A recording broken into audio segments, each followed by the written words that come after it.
Gidelim mi Amalia? Yürü.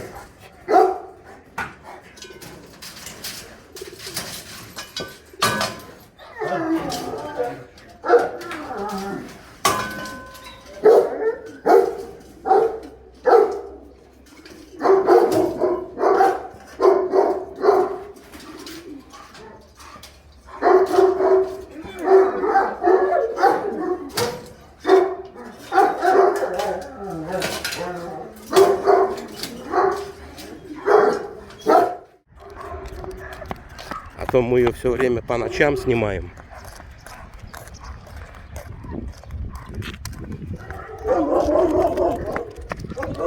Ис, Амаля! Ис!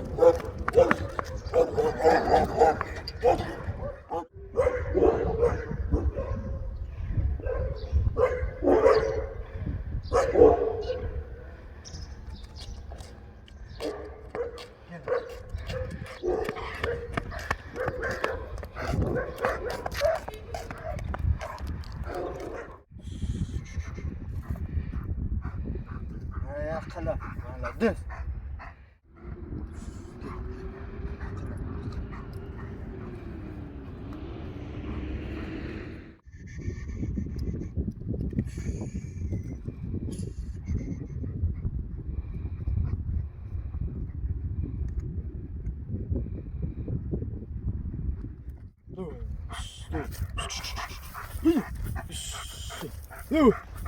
Ay, молодец.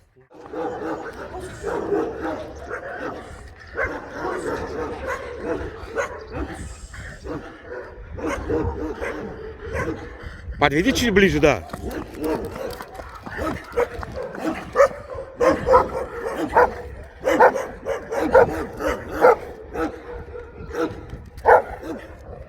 Юрий.